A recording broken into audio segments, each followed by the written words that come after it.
조국혁신당 대표 조국입니다. 저는 오늘 제7공화국으로 진입하기 위한 10번째 헌법 개정을 촉구하기 위해 이 자리에 섰습니다. 국민 여러분과 의원님들께 우리의 미래를 향한 담대한 여정을 제안합니다. 헌법은 나라가 돌아가는 근본 원칙입니다. 국민의 삶은 이 안에서 이루어집니다. 현 세대와 미래 세대의 가치와 지향을 담고 있습니다. 그래서 대단히 중요한 규범입니다.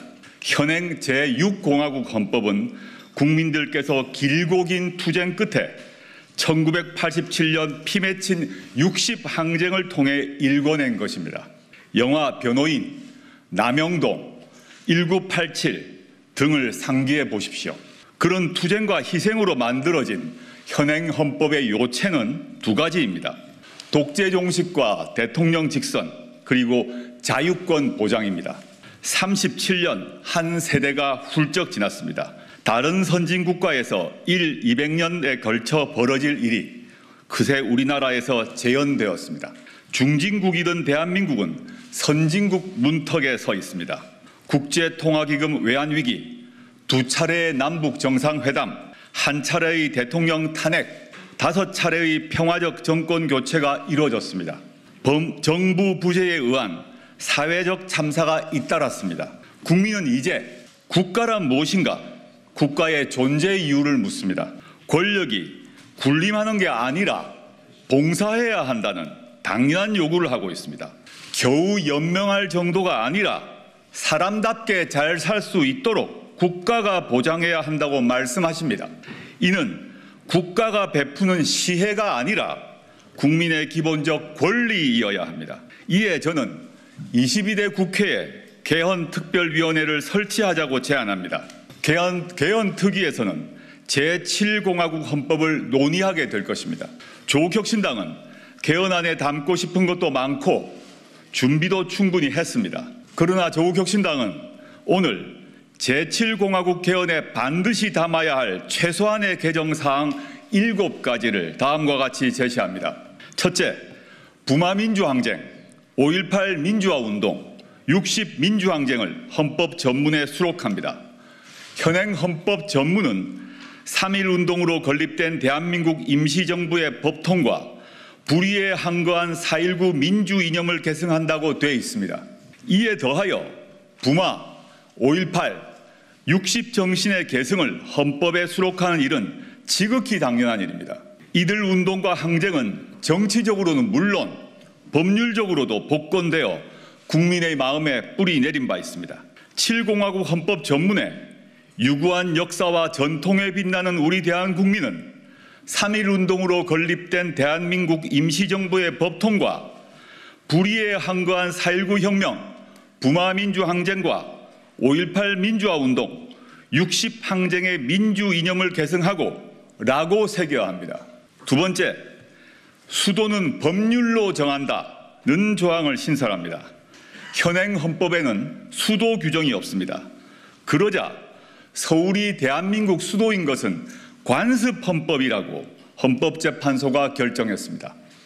이 때문에 지방 분권과 자치 발전을 위해 수도를 이전하려는 노력이 좌절됐습니다. 현재 지방 공동화를 넘어 지방 소멸 위기론이 나오는 지경입니다.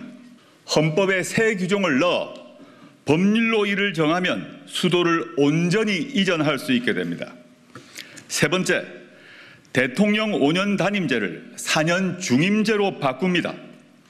1987년 헌법이 대통령 단임제를 채택한 이유는 딱 하나입니다. 독재 정권의 장기 집권을 막기 위해서였습니다. 대한민국은 이제 평화적 정권 교체가 자연스러운 나라가 됐습니다. 국민 역량을 믿고 대통령 중임제를 채택할 시점이 됐습니다.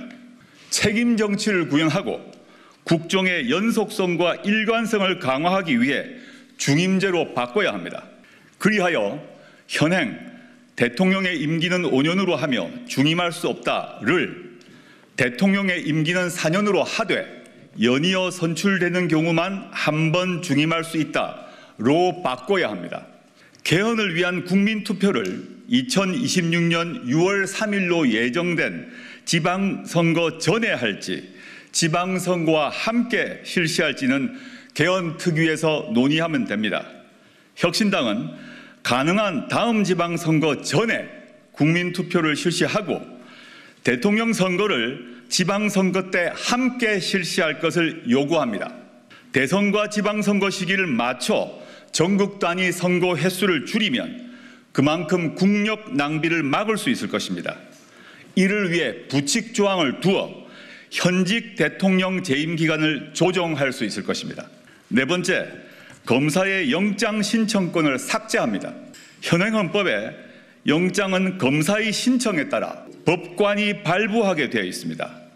검찰청은 법무부 외청에 불과하지만 준사법기관을 참칭하며 사실상 무소불위의 기소 권력을 누립니다. 통제도 거의 받지 않습니다. 해외에서도 일부 독재 국가를 빼고 이처럼 강한 권능을 가진 검찰은 없습니다. 이로 인한 폐해는 자의적 수사와 기소권 남용을 넘어 검찰 독재 정권의 탄생으로 이어졌습니다. 이에 영장 신청권을 헌법에서 삭제하고 신청 주체를 법률로 정하도록 합니다. 현행 12조 3항과 16조의 검사의 신청에 의하여를 각각 고쳐 체포 구속이나 압수수색을 할 때는 적법한 절차에 따라 청구되고 법관이 발부한 영장을 제시하여야 한다와 사실 이에 더하여 현행 헌법 89조 16호에는 검찰총장이란 단어가 들어 있습니다. 추후 검찰청을 기소청으로 바꾸게 되면 바꿀 계획을 저희는 가지고 있는데 헌법이 바뀌지 않으면 검찰총장이란 단어를 유지해야 됩니다. 이런 점에서 추후 개헌특위에서 검찰총장이란 단어 역시 바꿔야 한다고 생각합니다. 다섯 번째, 사회권을 강화하는 일반 조항을 신설합니다. 인간다운 생활을 할 권리 보장 내용이 그것입니다. 사회권은 이미 헌법에 규정되어 있습니다. 근로권, 교육권, 환경권, 복지권 등입니다. 다만 현재의 각 사회권 권리 증진을 위해서는 국가가 노력하여야 한다라고 되어 있습니다. 이를 국민이 각 권리를 가진다, 즉 사회권에 관한 권리를 가진다라고 선언해야 합니다. 지금처럼 최저 한계 보장이 아니라 인간 존엄성이 보장되면서 삶의 질을 유지할 수 있는 권리를 국가가 적극 보장토록 하는 것입니다. 이에 모든 국민은 장애, 질병, 노령, 실업, 빈곤 등 다양한 사회적 위험으로부터 벗어나 적정한 삶의 질을 유지할 수 있도록 사회 보장을 받을 권리를 가진다. 모든 국민은 임신, 출산, 양육과 관련하여 국가의 지원을 받을 권리를 가진다. 모든 국민은 쾌적하고 안정적인 주거 생활을 할 권리를 가진다 등의 조항을 신설합니다. 추후 기후환경 문제에서도 추가되어야 될 것이라고 믿습니다. 민생이 선진되는 나라에서 국민이 누릴 사회권을 헌법에 명기하자는 것이 저희의 요청입니다. 여섯 번째, 동일가치 노동, 동일 수준 임금을 명문화합니다. 고용 형태, 인종, 종교, 성별 등에 관계없이 동일 직업에 종사하는 노동자에게는 동일 임금 수준을 적용하고 노동의 양에 따라 임금을 지급해야 한다는 인식은 이미 국제적으로 인정되고 있습니다. 국가는 동일한 가치의 노동에 대해서는 동일한 수준의 임금이 지급되도록 노력해야 한다라고 헌법에 써놓아야 합니다. 일곱 번째, 토지 공개념을 강화합니다.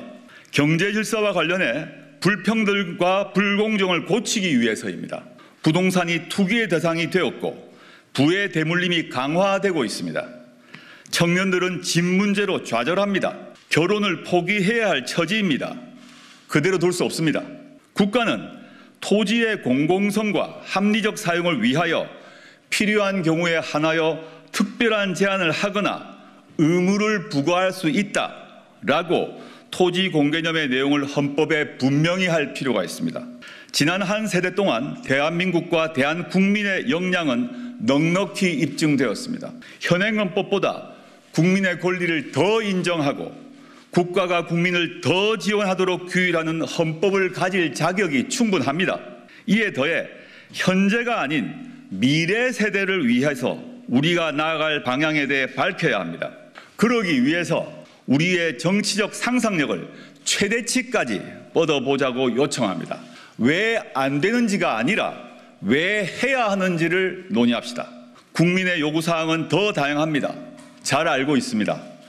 향후 논의 과정에서 넣거나 빠질 것입니다. 저는 정치권과 국민이 참여하는 열띤 논의를 통해 결정될 것이라고 믿습니다. 우리 헌법 1조 2항은 대한민국의 주권은 국민에게 있고 모든 권력은 국민으로부터 나온다라고 되어 있기 때문입니다. 22대 국회가 열리면 국회와 국민 모두 개헌을 논의합시다. 감사합니다. 지금부터 잠시만 주목해 주시길 바랍니다. 구독자분들을 위해서 특별히 준비했습니다. 항상 여러분들에게 드리는 말씀이 있습니다. 이슈와 뉴스만 챙겨보셔도 충분히 돈을 벌 수 있다고 말씀을 드렸는데요. 여러분들 여기 보이시는 제 채널의 영상들을 보시면 어떤 생각이 드시나요? 단지 뉴스 영상만 보고 아무 생각이 없으신가요? 그렇다면 아주 잘못된 것이라고 생각합니다. 그 이유가 무엇이냐면 제가 4월 5월에 뭐라고 말씀을 드렸나요? 지금은 반도체에 관심을 가져야 한다. 뉴스만 보고 넘기지 마시고 투자 쪽으로 생각을 봐야 한다고 말씀드렸습니다. 이런 썸네일들을 영상을 통해서 많이 보셨을 텐데요. 이런 반도체 이슈가 되었을 때 부자들은 어떻게 생각할까요? 반도체는 무엇이 있는지, 어떤 종목이 가장 좋을지, 어디에 투자해야 돈이 몰릴 수 있는지 자연스럽게 생각한다고 말씀드렸습니다. 부자들이 봤을 때 이슈가 곧 돈으로 이어지고 그 이슈가 나에게 돈을 벌어준다는 경험적 확신이 있기 때문에 부자들은 사회적 이슈를 관심 있게 챙겨본다고 말씀드렸습니다. 이번에도 마찬가지입니다. 지난번에 구독자분들과 함께하는 주식으로 수익 내기를 진행했었는데요. 100% 무료로 진행을 했고 이 사진을 보시면 아시겠지만 구독 문자 메시지를 남겨주신 모든 시청자분들께 이렇게 반도체 관련주 중에 가장 급등할 확률이 높은 딱 한 종목을 드렸습니다. 4월 말 시지트로닉스를 추천을 드렸습니다. 여기 나와 있는 사진을 보시면 정확히 얼마에 매수하고 어떤 종목을 사야 하는지, 어느 지점에 팔아야 하는지 이런 부분들까지 여러분들에게 정확히 알려드렸는데요. 실제로 많은 분들께서 수익을 보셨습니다. 오른쪽을 보시면 아시겠지만 4월 말에 시지트로닉스를 소개해드리고 나서 실제로 며칠이 지나지 않고 이렇게 주가가 2배 이상 급등이 나왔습니다. 당시에도 굉장히 많은 분들이 제가 드린 이 종목으로 수익을 내셨습니다. 지난번과 똑같이 구독이라는 문자를 보내주시면 이번에 이슈가 되고 있는 주식 중에 앞으로 대장주의 구실을 하면서 주가가 가장 크게 상승할 한 종목을 시청자분들에게 문자로 종목명과 사고자 하는 시점을 모두 알려드리겠습니다. 혹시라도 나는 주식을 하지 않는다 하시는 분들은 주변에 주식에 투자하는 분들에게 추천을 해주셔도 되고, 연세가 있으셔서 투자가 어려우신 분들은 이 종목을 가지고 자녀분에게 한번 사서 수익을 내봐라 이렇게 조언을 하실 수도 있습니다. 이 영상을 보시고 계시는 시청자분들 중에 종목이 궁금하다 하시는 분들은 전화번호 010-5638-2209 똑같이 무료 추천 급등 주식 문자를 보내드리겠습니다. 돈을 받는 것도 아니고 투자를 대신해 드리는 것도 아니고 부담 없이 구독 문자 보내주시면 되십니다. 다른 것을 바라는 것이 아닙니다. 수익이 나신다면 구독과 좋아요 한 번씩 부탁드립니다.